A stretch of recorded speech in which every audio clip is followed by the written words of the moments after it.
Welcome to my channel Biophil. আজকে আমি রেপ্লিকেশনের ওপরে এই ভিডিওটিতে আলোচনা করব। রেপ্লিকেশন সেন্ট্রাল ডগমার একটি খুব গুরুত্বপূর্ণ প্রসেস, যেটা কিনা সব লিভিং অর্গানিজমের মধ্যে প্রেজেন্ট থাকে। শুধুমাত্র যে প্রোক্যারিওটিক বা ইউক্যারিওটিক এরকম নয়, অল ওভার প্রোক্যারিওটিক এবং ইউক্যারিওটিকের একটি বেসিক প্রসেস হচ্ছে রেপ্লিকেশন। বিকজ যে কোনো অর্গানিজম, লিভিং অর্গানিজম, তার লাইফের কিন্তু একটা খুব বিশেষ একটি পারপাস হচ্ছে যে তার নাম্বারটাকে ইনক্রিজ করা। আর যখনই নাম্বার ইনক্রিজ করতে হবে, যেমন ভাবে সেল নাম্বারও ইনক্রিজ করতে হবে, তার সাথে কিন্তু জেনেটিক মেটেরিয়ালটাকেও তার নাম্বারটা ইনক্রিজ করতে হবে। জেনেটিক মেটেরিয়াল হতে পারে ডিএনএ বা আরএনএ। তো মেনলি ডিএনএ কে যেহেতু প্রেফার করা হয়েছে আফটার আরএনএ ওয়ার্ল্ড যে as a genetic material, so এই ভিডিওতে আমরা ডিএনএ রেপ্লিকেশনটাই আলোচনা করব মেনলি। তো ডিএনএ রেপ্লিকেশন আলোচনা করার আগে আমি সেন্ট্রাল ডগমার কিছু পয়েন্টস আগে একটু বলে দেব, তারপর আমি রেপ্লিকেশনে যাচ্ছি এবং রেপ্লিকেশনে কি কি গুরুত্বপূর্ণ এনজাইমস রয়েছে যার দ্বারা এই রেপ্লিকেশন প্রসেসটা হয়, তো আমরা সেগুলো নিয়েও আলোচনা করব এই ভিডিওটিতে। ঠিক আছে? তো তোমরা যদি আমার পেছনে এই দুটো ছবি দেখতে পাচ্ছ, তো এই ছবিটা আমি পরবর্তীতে আলোচনা করছি। তো আগে আমি এই ছবিটাকে বলবো। সো এই ছবিটা কিন্তু তোমাদের ক্লিয়ারলি ক্ল্যারিফাই করবে যে বেসিক প্রসেস অফ রেপ্লিকেশন কিভাবে হচ্ছে। ঠিক আছে? তো ফার্স্ট আমি যেটা বললাম যে সেন্ট্রাল ডগমার যে প্রসেস তিনটি রয়েছে, ইম্পর্টেন্ট প্রসেস, সেগুলো আমি একবার বলে নেব, তারপর রেপ্লিকেশনটা নিয়ে আলোচনা করছি। সেন্ট্রাল ডগমা যেহেতু আমাদের মানে যে কোনো অর্গানিজমের ক্ষেত্রে এই প্রসেসটাই ফলো করা হয়, তো সেন্ট্রাল ডগমা খুবই important. And the processes involved in central dogmas are replication, transcription and translation. So what is replication? The number of DNA. তোমরা যদি এই ছবিটা দেখতে পারো, এখানে ডিএনএ এর পাশে আমি একটা অ্যারো চিহ্ন দিয়েছি।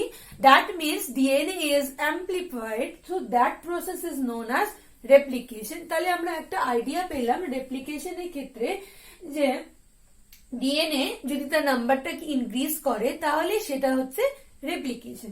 Even from DNA, if it is changed into RNA, or from DNA when RNA is produced, that process is known as transcription. That means the second process of central dogma.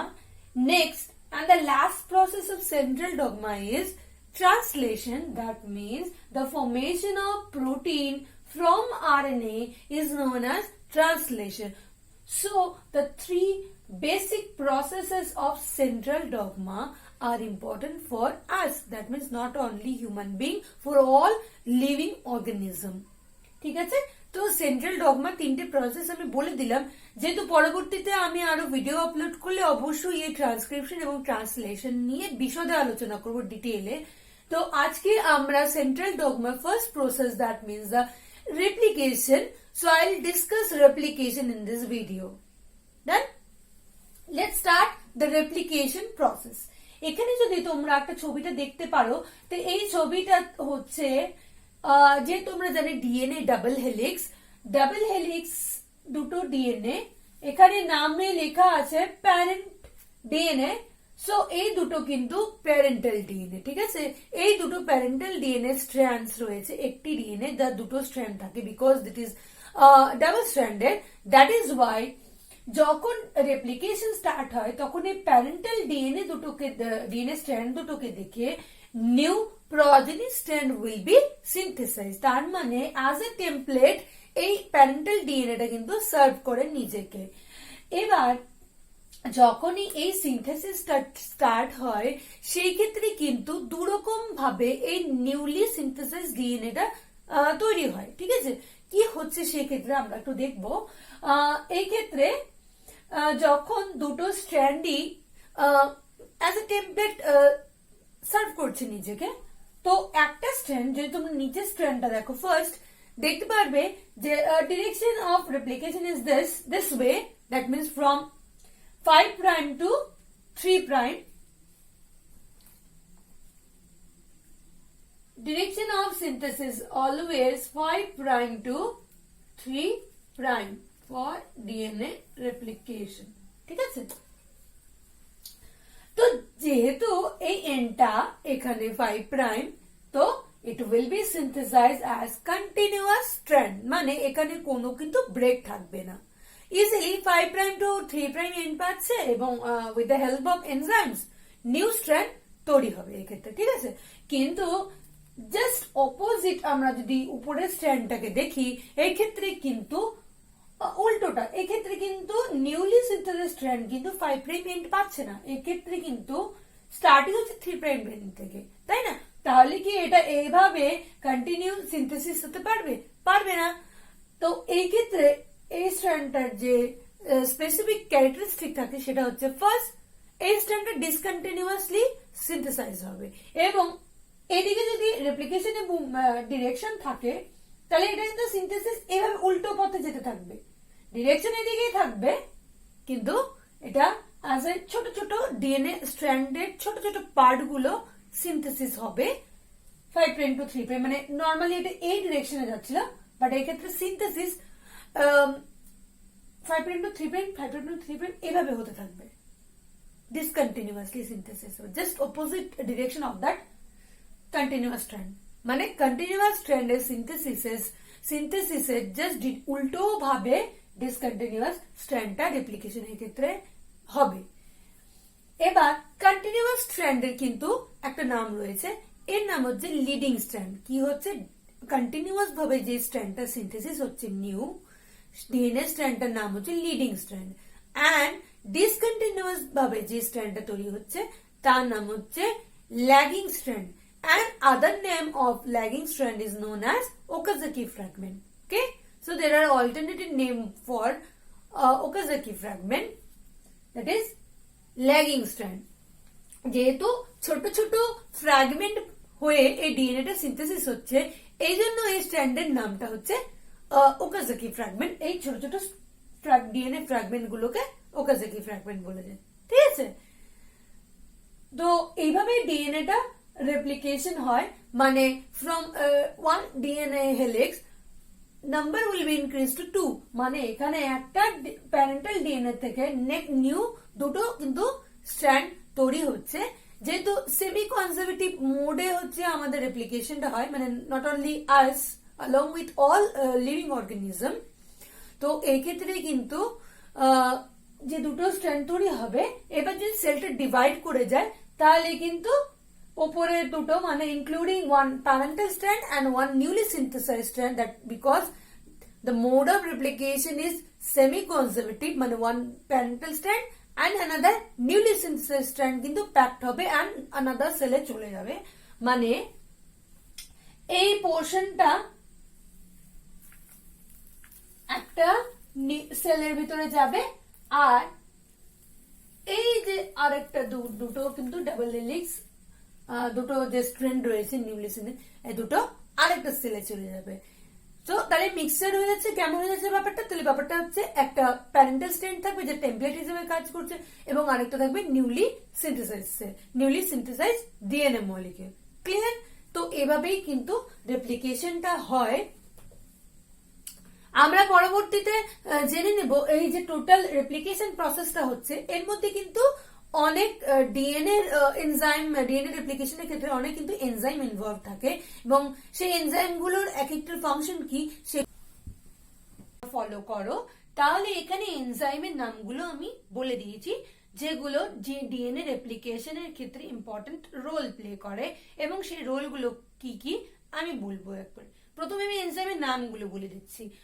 প্রথম নামটা হচ্ছে helicase and DNA গাইডেজ, second is primase, third is SSB protein, fourth is DNA polymerase, and the last one is ligase. এছাড়াও কিন্তু আরো কিছু proteins বা enzymes থাকে, বাট মেনলি যে এনজাইম গুলো ইনভলভ আমি বলছি। এছাড়াও কিছু ডিএনএ এ বি এরকম টাইপের কিছু প্রোটিন মলিকিউল থাকে যারা অ্যাজ এ সাপোর্টারি ওদের রোল থাকে, সেগুলো এখানে আলোচনা করার ওগুলো খুব একটা ইম্পর্টেন্ট নয়, যেহেতু এই কটা এনজাইমের কিন্তু হিউজ মানে একটা বিরাট ইম্প্যাক্ট রয়েছে, সেজন্য আমি এগুলোকে মেনশন করছি। তো ফার্স্ট আমি হেলিকেজ এবং ডিএনএ গাইডেজের ব্যাপারে বলছি। আমরা সবাই জানি যে ইউক্যারিওটিক হোক বা প্রোক্যারিওটিক হোক, সেই ক্ষেত্রে আমাদের যে জেনেটিক মেটেরিয়াল মানে ডিএনএ, সেটা কিন্তু মানে একদম ওয়েল প্যাক থাকে, মানে একটা বিরাট লম্বা একটা অনেকটা লেন্দি একটা স্ট্রাকচার। সেই স্ট্রাকচারটা আমাদের শরীরের ছোট ছোট সেলস বা প্রোক্যারিওটির ক্ষেত্রে, ভাইরাস ব্যাকটেরিয়ার ক্ষেত্রে কিন্তু সেই যে সেল সাইজ সেটা কিন্তু খুবই ছোট, খুবই মিনিমাম। সেই ক্ষেত্রে সেই যে ডিএনএ মানে যে ক্রোমোজোমাল ম্যাটারটা রয়েছে, ক্রোমোজোমস গুলো রয়েছে, সেগুলো কিন্তু আমাদের বডির ভেতরে বা ব্যাকটেরিয়ার বডির ভেতরে, সেলস এর ভেতরে কি হচ্ছে, তারা ওয়েল প্যাক থাকে, মানে তাদের একটা কম্প্যাক্ট স্ট্রাকচার থাকে। তো সেই কমপ্লেক্স স্ট্রাকচার গুলো যেহেতু মানে একটা ওয়েল প্যাক থাকলে কি হবে, যখন রেপ্লিকেশন হবে তার মানে টেমপ্লেট স্ট্র্যান্ড মানে যেটা প্যারেন্টাল স্ট্র্যান্ড, সেই স্ট্র্যান্ডকে দেখে যেহেতু নতুন স্ট্র্যান্ড মানে রিড করবে এবং নতুন স্ট্র্যান্ড তৈরি হবে, তো সেই ক্ষেত্রে সেই টেমপ্লেট স্ট্র্যান্ডটা কিন্তু সেই কম্প্যাক্ট স্ট্রাকচারে থাকলে অবশ্যই এই এনজাইম গুলো কিন্তু তাকে রিড করতে পারবে না। ডিএনএ পলিমারেজ যে এনজাইম, যেটি টেমপ্লেট ডিএনএ কে দেখে নিউলি সিনথেসাইজড ডিএনএ তৈরি করে, তার ক্ষেত্রে কিন্তু ক্রোমোজোম যদি সেই কমপ্লেক্স কম্প্যাক্ট স্ট্রাকচারে থাকে তাহলে কিন্তু সেটা রিড করতে পারবে না, তাই না? সেই জন্য সেই পোর্শন গুলো, মানে আমরা যদি ভাবি প্রোক্যারিওটির ক্ষেত্রে, সেই ক্ষেত্রে যেহেতু জিনোম সাইজটা অবশ্যই ছোট, সেই ক্ষেত্রে বিভিন্ন প্রকারের অরিজিন অফ রেপ্লিকেশন থাকে না, একটাই অরিজিন অফ রেপ্লিকেশন থাকে, মানে অরিজিন অফ রেপ্লিকেশন মানে স্টার্ট পয়েন্ট, যেখান থেকে রেপ্লিকেশনটা স্টার্ট হবে। কিন্তু ইউক্যারিওটিক অর্গানিজমের ক্ষেত্রে কি হয়, যে জিনোম সাইজটা কিন্তু অনেকটা বড় হয়ে যায়, আর সেই ক্ষেত্রে তাদের রেপ্লিকেশনের অরিজিন কিন্তু অনেকগুলো হয়, মানে বিরাট বড় যদি একটা ক্রোমোজোম হয়, রাউন্ড শেপ যদি আমরা পাবো, লিনিয়ার যেহেতু হয়, তো সেই ক্ষেত্রে কিন্তু বিভিন্ন অরিজিন অফ রেপ্লিকেশন যে পয়েন্ট রয়েছে, সেই পয়েন্টে কিন্তু সেই ডিএনএটা মানে ক্রোমোজোমটা তাদের রিল্যাক্স একটা স্ট্রাকচারে কনভার্ট হয়। তারপর ডিএনএ পলিমারেজ সেটাকে রিড করে এবং অবশ্যই নিউ পোর্শন, যেটা মানে নিউ স্ট্র্যান্ডের যে সিনথেসিসটা, সেটা কিন্তু হয়। তো এইভাবে পুরোটা কমপ্লিট হলে রেপ্লিকেশন প্রসেসটা টোটালি কমপ্লিট হয়। তো আমরা যদি ওভারঅল ভাবি যে হেলিকেজ এবং ডিএনএ গাইডেজ, এদের দুটোর রোলটা কি, তো ডিএনএ গাইডেজ কি করে, যে এই যে কম্প্যাক্ট স্ট্রাকচারটা থাকে কিনা, এটা খুলতে হেল্প করে, মানে এটাকে আনউইন্ড করে, মানে ডিএনএ গাইডেজ এবং ডিএনএ হেলিকেজ এই দুটো মিলে ক্রোমোজোমের মানে ডিএনএ যে কম্প্যাক্ট স্ট্রাকচারটা আছে, সেই সেই একটা স্পেসিফিক অরিজিন অফ রেপ্লিকেশনের পয়েন্টে কিন্তু সেকে রিল্যাক্স করে, তাই না? তো রিল্যাক্সেশন হয়ে গেলে কি হবে, যে তাহলে সেই যে একটা মানে একটা কুচকানো টাইপের একটা কয়েলড একটা স্ট্রাকচার রয়েছে, সেটা রিল্যাক্স হয়ে যাবে। তো অবশ্যই রিল্যাক্স যখন হয়ে যাবে, তার ডিএনএ পল ইজিলি ওটাকে রিড করতে পারবে, অবশ্যই সিনথেসিস করতে পারবে, তাই না?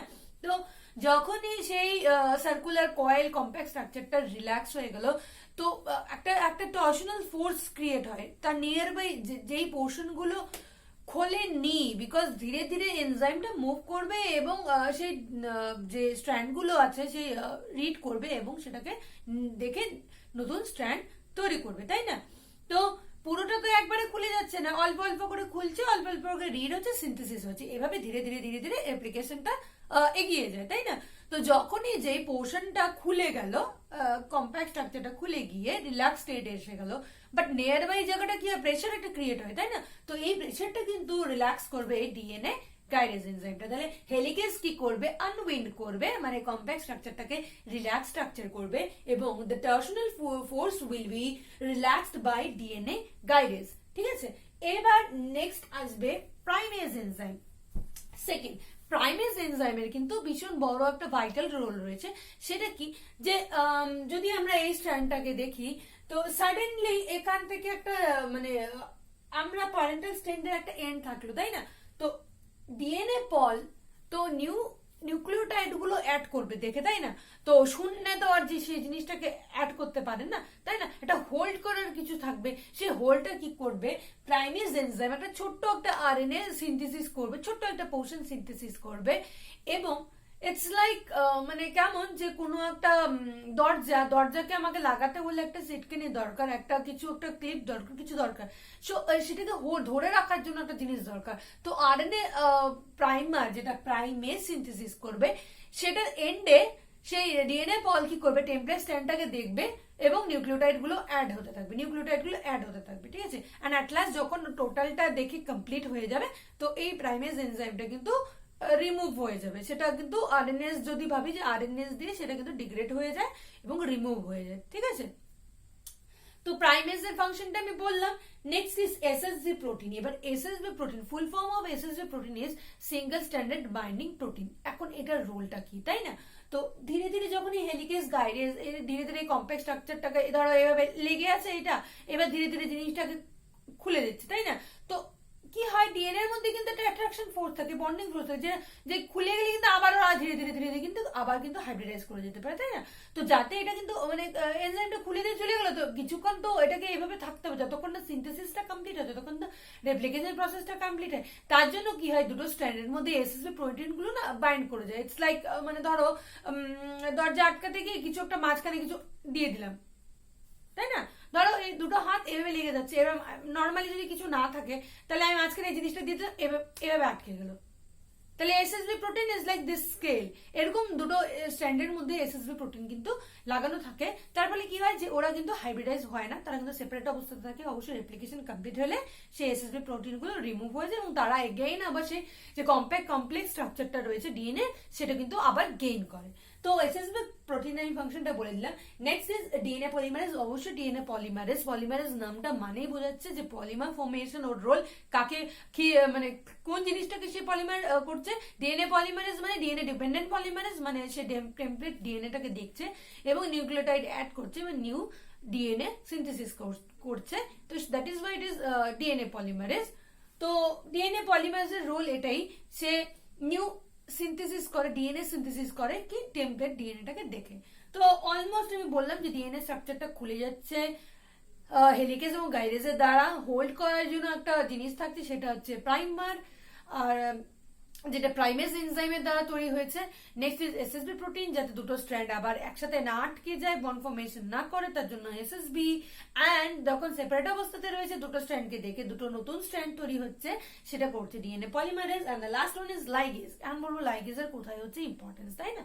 লাইগেজের ইম্পর্টেন্স যে আমরা এই ছবিটা যখন দেখেছি তখন কি দেখেছিলাম, একটা স্ট্র্যান্ড কিন্তু কন্টিনিউয়াসলি সিনথেসিস হয় আর একটা স্ট্র্যান্ড কিন্তু ডিসকন্টিনিউয়াসলি সিনথেসিস হয়, মানে সেটা ছোট ছোট ছোট ছোট ফ্র্যাগমেন্ট কিন্তু সিনথেসিস হচ্ছে। তো লাইগেজ মানেই হচ্ছে সে লাইগেশনে হেল্প করে, মানে জোড়া লাগাতে হেল্প করে, তাই না?